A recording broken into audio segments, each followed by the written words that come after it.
I think from a contemplative Christian perspective, from the perspective of one who prays the Lord's Prayer, you could say from the perspective of the religion of Jesus, because this was Jesus's spirituality expressed in the Lord's Prayer, there's no such thing as self-help. It doesn't exist. The self cannot help itself.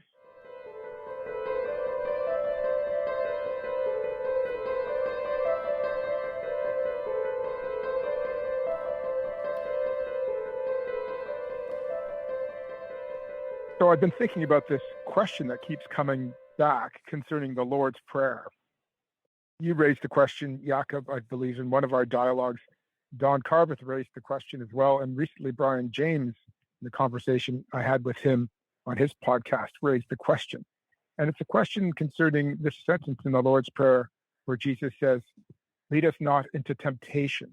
Praise to God the Father, not to lead us into temptation, but to deliver us from evil. And the question is, what kind of God would lead us into temptation? And there's a Jungian line on this, which is that this is a God who is part devil. But I don't think that this Jungian interpretation is correct. I think it misses the whole point of the prayer. And so I thought we could talk about that because it brings us into the question of Jesus and his, what we call his faith in other power, his faith in the grace of God. There's another translation of that phrase, which is do not put us to the test. So Jesus prays to the Father, do not put us to the test, but deliver us from evil. And I think that's probably a better translation. It certainly will get at something somewhat different from the idea of a God who is part evil. It's the context that is crucial here, the context of the whole prayer. The Lord's Prayer is really a series of statements that entrust the prayer, the one who prays, entirely to God. All the power is God's, and we depend upon God for everything. I think that the prayer is summed up in the conclusion, which was added by the church, apparently, which is a phrase taken from the Old Testament that was probably added to the prayer that Jesus himself made, but which we know because we say it, those of us who still go to church say it every Sunday. For thine is the kingdom, the power, and the glory forever and ever. This doxology was added by the church in her wisdom, I should say, the church understanding, the ancient church, what the sense of this prayer really was. The passage is actually taken from the Old Testament where King David prays, and this is in Chronicles, blessed are you, O Lord, the God of our ancestor Israel, forever and ever. Yours, O Lord, are the greatness, the power, the glory, the victory, and the majesty. For all that is in the heavens and on the earth is yours. Yours is the kingdom, O Lord, and you are exalted as head above all. So let's forget for a moment about the church putting words into Jesus' mouth. Anybody who knows anything about New Testament scholarship knows that these texts are composed on the basis of fragments, historical fragments, and interpolations by editors. And this is something theology has to wrestle with. But it's not what I wanted to speak of, actually. I wanted to speak of the wisdom of the church in recognizing that the whole point of the prayer is turning to the Father and acknowledging all the power, all the glory in the Father, nothing in us. The prayer, in other words, is a declaration of human poverty. It's a rejection of the philosophy of human potentiality. It's a rejection of the assumption that we've got it, we can do it, if we can only get our act together, if we can only discipline ourselves, if we can only obey the rules, if we can only meditate properly, if we can only stop doing this or that or the other thing, we'll get it together. We'll earn the love of the Father. When the disciples ask Jesus how to pray, what Jesus tells them is cultivate in yourself the thought of human poverty. Spit out this other idea that you could do it on your own. You can't do anything on your own. And we get to that phrase then, where Jesus says, don't put us to the test. The whole point of that phrase is not that we should think of God as a devil who wants to trip us up, but rather we should think about ourselves as people who are incapable of passing tests. Jesus says, do not put us to the test, but deliver us from evil. And I think the but is crucial there. You, Father, overcome the evil in me and in the world. I can't do it. I do not will to be the one who can pass the test. I'm not the one who can overcome evil. You're the one. I am a child, Father. I am a child, and I depend on you absolutely.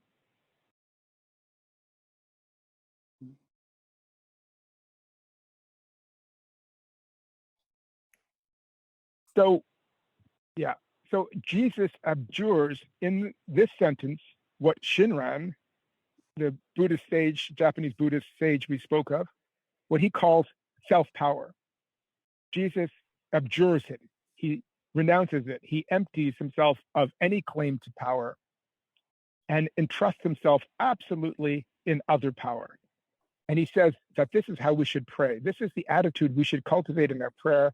And since we should pray all the time, this is how we should think about ourselves in relation to God as beings who are incapable of redeeming themselves, of even doing good, but who nonetheless can become conduits of goodness through the power and only through the power of God.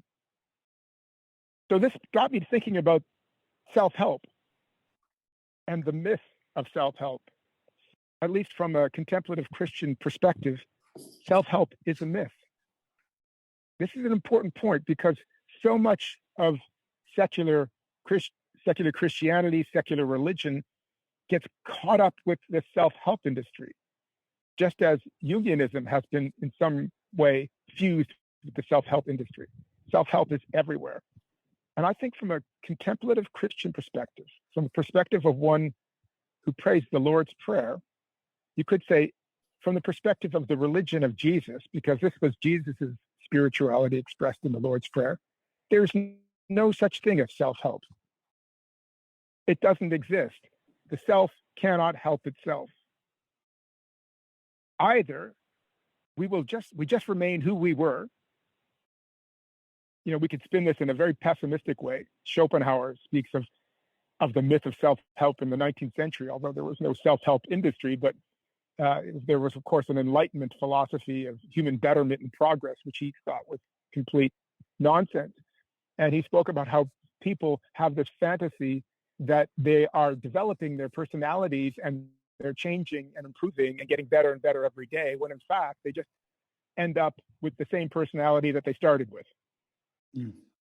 You know, that's a pessimistic way to look at it. You could look at it psychoanalytically too. And I think, Jakob, you probably agree with me that consciousness of neurosis, which is something that comes out of analysis, does not make us unneurotic. Or as Jung says, we don't get rid of our complexes so much as we become beings who have complexes rather than complexes having us, right? Mm-hmm. Mm-hmm. Now, but Jesus, of course, is not a pessimist. He's not saying, oh, we're just stuck with our sinful selves to the end. There's no hope for us. He says, on the contrary, good things are happening all the time, and they're not the result of self-power. We are helped from someone outside of us. That is, any good that occurs to us or through us, any development, any growth, and for Jesus, any life in the world, anything that happens in nature, any progress at all in the natural order as well, is a result of grace, of other power.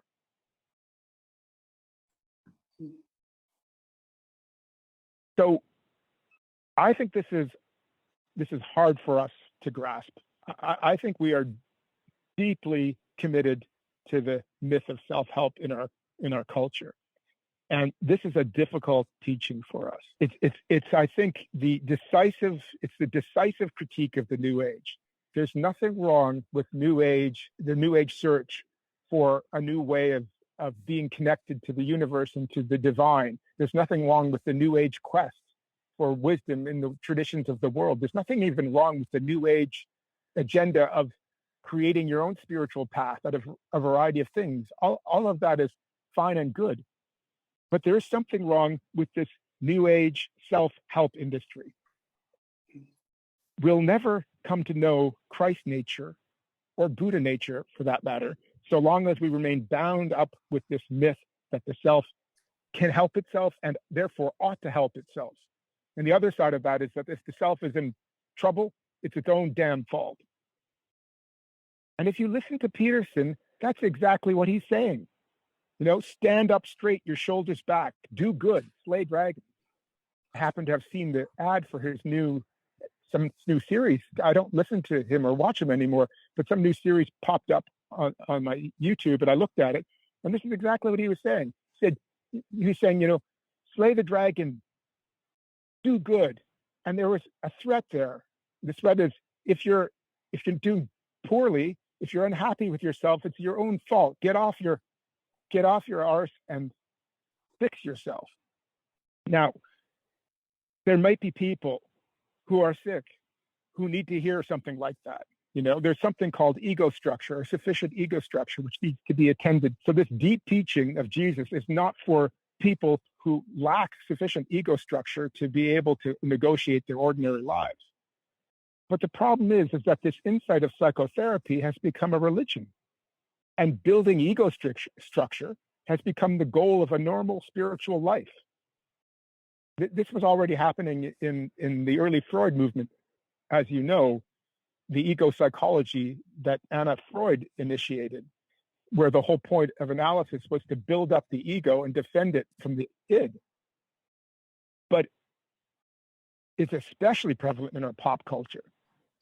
So I have this water bottle in front of me that ended up in my possession somehow, from Good Life Fitness, and their logo is "Believe in Yourself." I don't think a contemplative Christian can subscribe to that and remain entrusted to Christ's nature. And I also don't think a contemplative Buddhist can subscribe to it. To think about the context for this, I'm thinking of Jung. You know, he speaks not about motivation, but he would speak about the heroic myth, the myth of the hero. And he would probably say that in the first half of life, it's really important to develop that quality, to lift the stone, to clean your room, to go out on adventure and fight and build a strong ego. But you might come to a point where you might reach, a passage or an impasse where that type of attitude no longer will serve you. So the quest for second half of life would be more, and I think second half of life can happen much, much earlier today. It's more a psychological disposition, would be to give up or to become a follower of a self, or to become a follower of Christ, or to become a follower of something absolute that is not yourself. Many people need Jordan Peterson's message. It might fit them very well. I think it's very important, and it might also introduce them to reality in a way that's really, really the work of the Father. And Jordan Peterson is a father for many of these people. Jung touches upon that it's also important to the hero will also die, and a new journey will start. Yes, I don't think Jung is an ego psychologist. And I think Freudians this needs to be explained to Freudians who misunderstand, well, particularly Lacanians, who despise ego psychology and who misunderstand Jung as an ego psychologist. So I think all that you say there is correct. And I definitely agree that there are people who need to hear this, and perhaps this is who Jordan Peterson is speaking to. But he's got millions of viewers now, and he's become the spiritual guru of many, many people. And I just wish to actually underscore that, just as we spoke of individuation not being the end of the road, well, building up ego structure, not only is it not the end of the road, it's not even the beginning of the road. Building up ego structure is just basically becoming a functional person. And at that point, everything begins. So we need to be clear that these deep spiritual traditions of the contemplative religions, particularly Buddhism and Christianity, they should not be confused with psychotherapeutical techniques of building up ego structure or self-help. And I think that they are confused in pop culture. So, for example, so this helps us understand the deep connection between Mahayana Buddhism and contemplative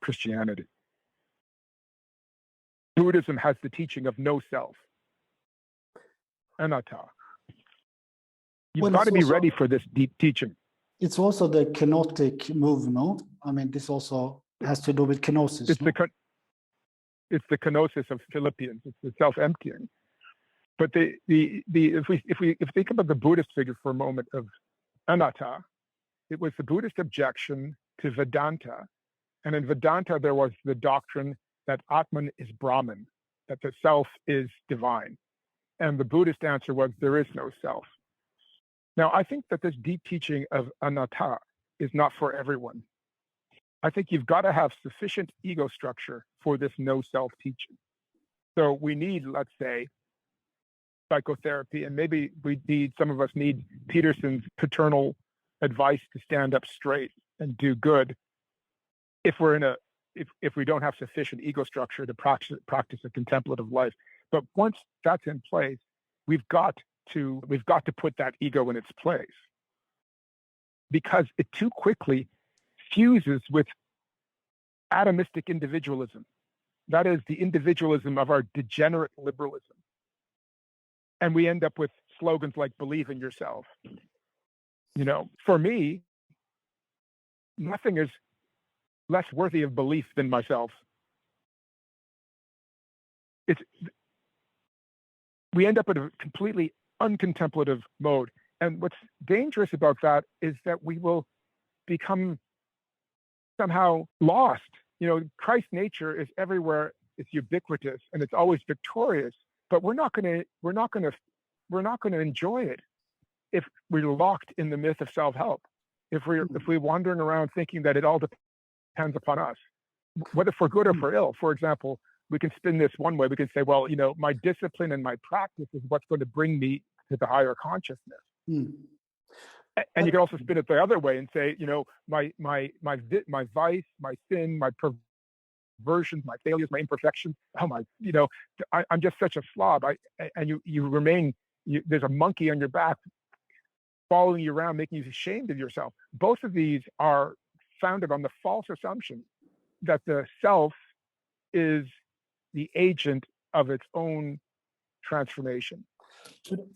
This all makes sense to me, and I'm just speaking of Jordan B. Peterson. I think what I already shared in another conversation we had, the statement that I heard or read that I thought sort of just nailed it, and just underlining what you say, again, there's no grace in the Christianity of Jordan B. Peterson.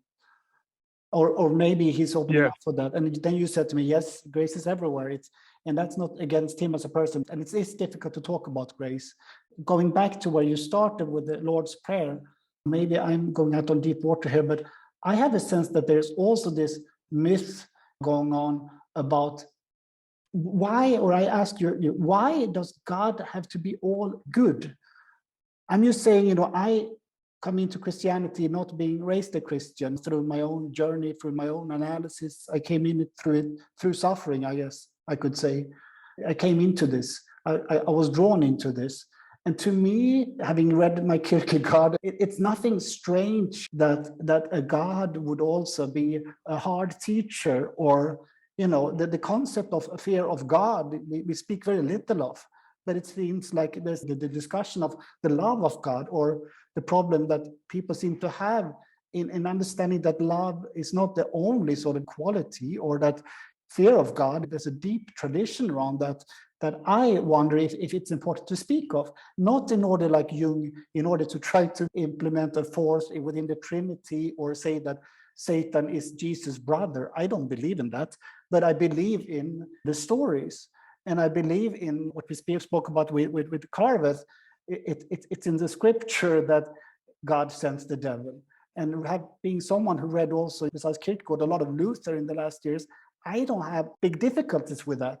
But I think there might be a danger also in always reducing God to all good or all love. Most people that I meet that come in contact with Christianity, it's not because they want to, oh great, I'm going to become a Christian. It's like something you're drawn into, like, you want to be avoiding it, but and it's usually through despair, or at least for sinners like me. I couldn't agree more. The way I would sum up the point is that we don't know what goodness is, and we don't know what love is.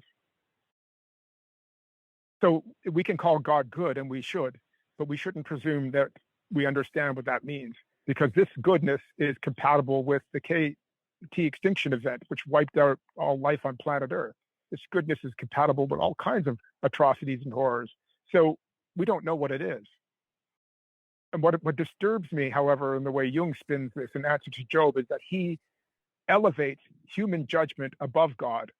And this is exactly the wrong conclusion to draw from our incomprehension of God. God is the mysterium tremendum et fascinans, according to Hugo Otto's phrase concerning the holy. The tremendous and awesome mystery, and the fear of the Lord is the beginning of wisdom. So Jesus is full of this fear of the Father, as well as his trust of the Father, the right kind of fear of the Father, the awesome, terrible mystery of the origin of everything. God is reality. So he's completely beyond our petty moral compass and our little flawed and self-centered sense of what's good and what's bad. So I would say the proper conclusion to draw is that, in terms of any sense of good and evil, that we can understand God is neither good nor evil. And yet we have to trust ourselves entirely in him. And you're absolutely right. This is something terrible and terrifying. And you need sufficient ego structure. So I guess you do have to stand up straight and get your shoulders back first in order to enter into the presence of the living God, the God who was so terrible to look at. Nobody could look upon him and live. Nobody could see the face of God and live. I think we talked about that. That's in the Mosaic Revelation. So once we've got sufficient ego structure, what then? Well, then we begin our contemplative practice. And here I think I've got to distinguish Christian contemplative practice from other spiritual practices. Because in other practices, one practices in order to transform oneself. But we've just said that this is not a possibility for a Christian. So what's the point of practicing? The point of practicing is to create, through natural techniques, if you like, the peace of mind to enjoy the gift of grace, the ubiquitous presence of God. Grace is not a ray of light that God every now and then sends into our life. Grace is the presence of God, the infinite presence of God everywhere. So it's everywhere. It's always victorious. It's what causes the flowers to grow. And yet we walk around in some kind of bubble, narcissistic bubble of shame and egoism, and are completely oblivious and unhappy because of it. So we practice to attune ourselves to what's going on around us. That's the only point of practicing. There is no other point. That's the point of meditation. That's the point of spiritual reading. That's the point of solitude. Not to make ourselves into God or to transform ourselves or pull ourselves up from by our own bootstraps, but to tune in to the glorious splendor of the radiance of God shining in all things, everything contained in God, everything from God and to God. And so we enlarge we break from our silly little concepts of what's good and bad and who God is and who we are, and just let God be the reality that he is now and forever.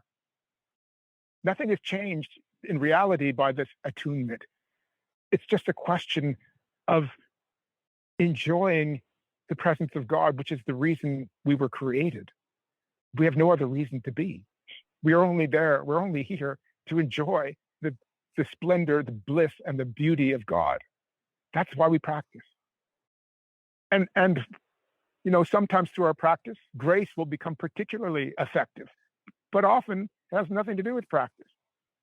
For me, it seems to be when I go and really screw up, go to a dinner party and drink too much and wake up with a hangover, then I remember the Lord's Prayer, and I remember that the glory, the power, and the kingdom is yours forever and ever. So nothing depends upon me, and therefore it doesn't amount to a hill of beans whether or not I can control myself in such and such a context, or whether people admire me, or whether I can count my virtues.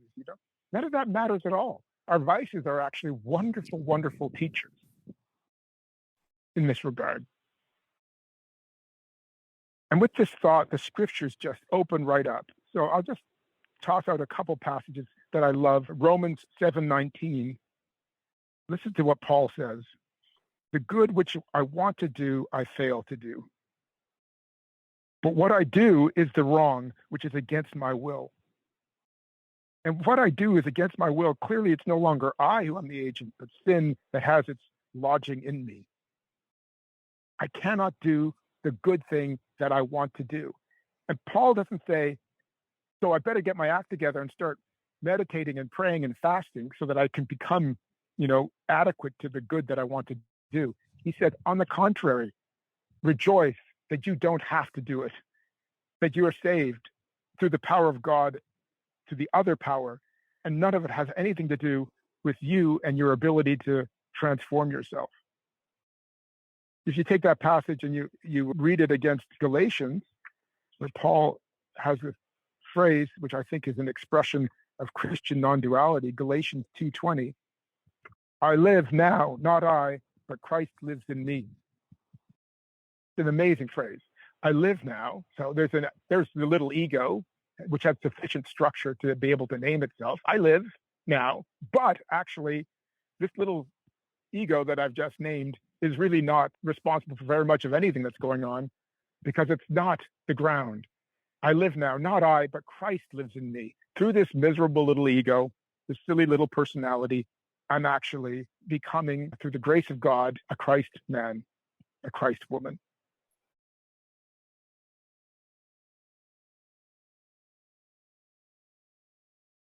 So, this is so close to Shin Buddhism. I'll just introduce one further concept, which is the concept of Jinen, Shinran, Jinen, Jinen. It's a Japanese word.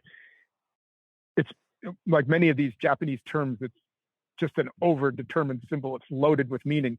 So here's Shinran explaining what it means. Ji means of itself, not through the practitioner's calculation. It signifies being made so. Nen means to be made so. It's not through the practitioner's calculation. It is through the working of the Tathagata's vow, through the working of the vow of Amida Buddha.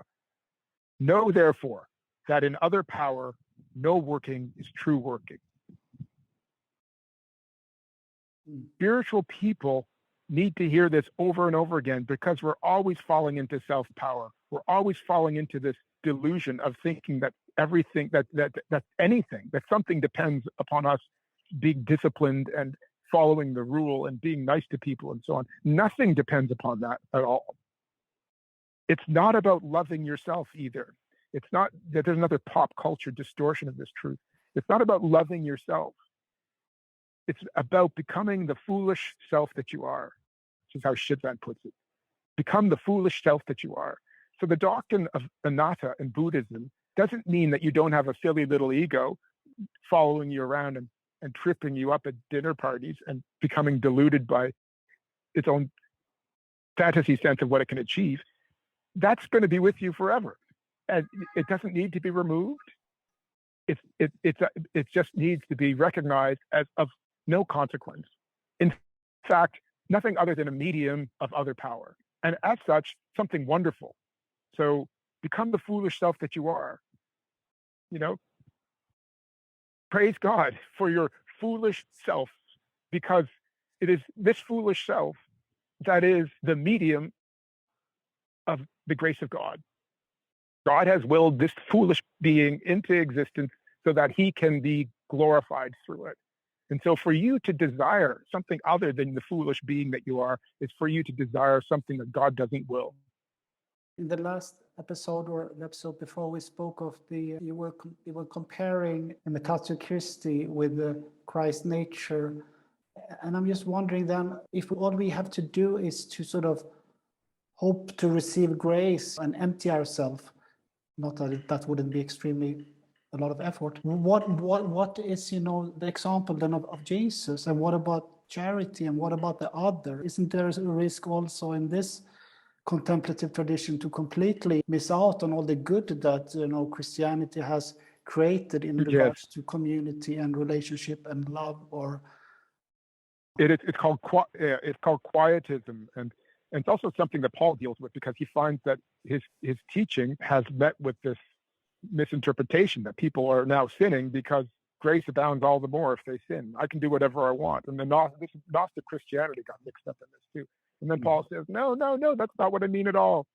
And it's not what Shinran means either, that, become the foolish self that you are doesn't mean you now kind of indulge yourself. And, it means rather that you allow yourself to become the conduit of goodness. Grace is always there. It's always victorious. You don't have to wait for it. It's always there. And the one thing that obstructs it is this presumption that you can do it on your own. So to become the foolish self that you are is to become a being actually that, through the grace of God, occasionally achieves something good. But it's not your work. And the first thing to do when you notice that something good has occurred, that you've actually you've helped somebody, or you've done something charitable, or you've overcome your selfishness. Oh no, apparently you have not acted out of, you never overcome your selfishness, but you haven't acted out of selfishness, but you've acted out of love. You say, glory be to God, through me, through this foolish self, goodness is being achieved. Call no one good but the Father, Jesus says. Why do you call me good? He says. I'm not good. Any good that I do is the work of the Father. That is the mystical heart of contemplative Christianity. And I think it's also the center of Shinran's Buddhism. Of course, we don't speak about God, we speak about Amida Buddha, we don't speak about grace, we speak about other power. But becoming the foolish self that you are is for the sake of letting the light of the Buddha shine through you and in you and in everything. It's just getting out of the way. Well, this might be... That's what practice is. Practice is just getting out of the way. We practice to get out of the way of the light, because we're always standing and blocking it. Just going back to the Lord's Prayer again, and the temptation, or what you said, the test. Maybe this is too general of a question, but could you speak a little bit about what the temptation is, or what the test is? What can you say about the test? Well, you don't have to put me to the test. In other words, don't test me to see if I'm adequate to you, or if I'm a good person, or if I can withstand the evil forces in the universe. Jesus is an apocalyptic thinker, and all apocalyptic thinkers regard the universe as somehow a place where evil is permitted to rage. This is impersonal, transhuman evil. And don't put me to the test don't test me to see if I'm the hero that can slay this dragon. I'm not. In other words, God could, if God willed, leave me to my own devices. Don't do that, because I don't want to be that one. I just want to be the one through whom your power, your glory, your splendor works, shine. Do not put me to the test. So in the philosophy of human potentiality, the spirituality of human potentiality, we want tests, right? We want to, through the tests that we achieve our heroic the philosophy of human poverty, Mahayana Buddhism and contemplative Christianity doesn't want tests. And when we fail the tests, we don't get bummed, because we never presume to be one who could pass it anyway. We're never surprised by how miserable and how selfish and how small we are, because we never expected much more from ourselves anyway. So you don't want to spin this the other way and become kind of morose. That's just another kind of pride, obsessing on your sins. I think Jung is very good on this when he speaks about integrating the shadow. For me, this is the deep Christian meaning of shadow integration. It's not about, the shadow is nothing. There's nothing heroic about the shadow. As Jung says, it's kind of embarrassing little things that you find hateful in other people, and you can't look at it yourself in this light, because you have a fantasy about yourself being better than that. And only in the recognition of how morally incompetent you are most of the time, only then will we dissociate from this fantasy ego ideal, which is preventing genuine individuation and psychological growth. Yeah, I'm thinking of the humility, you know, of that word, or shadow integration as a process of humiliation at times, but also humility from the same word. And somehow that it seems like today, at times, at least in pop culture, that shadow integration has become also part of the same narrative of sort of, let's just bring this It's not energy into me so that I can heroism. Yeah. bring it out into the world. While it's more, maybe, as James Hillman also liked to say, that it's not about growth. The only thing that grows after a certain age is cancer. It's about shrinkage, and that individuation Yes. has to do with finding the right size in relationship to these forces, to this force. I love that. It's not after a certain age, the only thing that grows is cancer. Is that what he said? Yeah. Yeah, it's about shrinkage. I think that's fantastic. That's exactly right. That's exactly right. But again, these are deep teachings, and they're not for every stage of life, and they're not for all people.